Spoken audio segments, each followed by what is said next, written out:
Neat paper లీకేజీపై కేంద్రం దిద్దుబాటు చర్యలు చేపట్టింది. పరీక్షలు పారదర్శకంగా నిర్వహించేందుకు నిపుణుల కమిటీ ఏర్పాటు చేసింది. ఎన్టీఏ పనితీరు మెరుగుపరిచేందుకు కమిటీ సూచనలు ఇవ్వనుంది.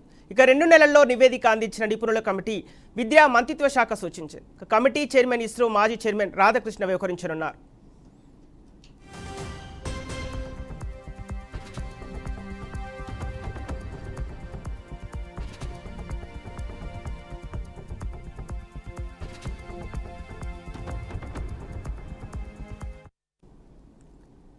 ఈ కమిటీలో ఎయిమ్స్ ఢిల్లీ మాజీ director doctor Randeep Guleria, Hyderabad central university vice chancellor professor B J Rao, IIT Madras professor K Ramamurthy, Karmayogi భారత్తో సహా వ్యవస్థాపకుడు Pankaj Bansal, IIT Delhi dean professor Aditya Mittal, కేంద్ర విద్యాశాఖ జాయింట్ సెక్రటరీ గోవింద్ జైస్వాల్ సభ్యులుగా ఉన్నారు.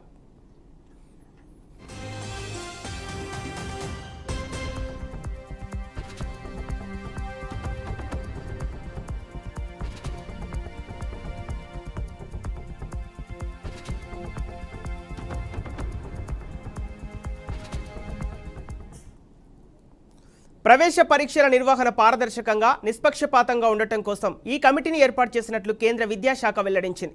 పరీక్షల నిర్వహణ విధానంలో సంస్కరణలు, డేటా సెక్యూరిటీ ప్రోటోకాల్స్లో పురోగతి, జాతీయ టెస్టింగ్ ఏజెన్సీ పనితీరుపై ఈ కమిటీ తగిన సిఫార్సులు చేయనుంది. 2 నెలల్లోగా తన నివేదికను సమర్పిస్తుందని కేంద్రం తెలిపింది.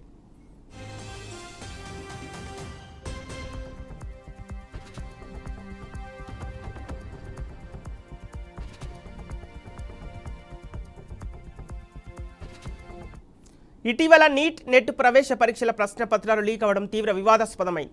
ఈ క్రమంలోనే కేంద్రం తాజాగా ది పబ్లిక్ ఎగ్జామినేషన్స్ యాక్ట్ 2024ను అమల్లోకి తీసుకొచ్చింది. దీని ప్రకారం ఎవరైనా చట్టవిరుద్ధంగా పరీక్ష పేపర్లను అందుకున్న ప్రశ్నలు, జవాబులను లీక్ చేసినా నేరంగా పరిగణిస్తారు. బాధ్యులకు 5 నుంచి 10 ఏళ్ల వరకు జైలు శిక్ష, ₹1 కోటి వరకు జరిమానా విధించే వీలుంది.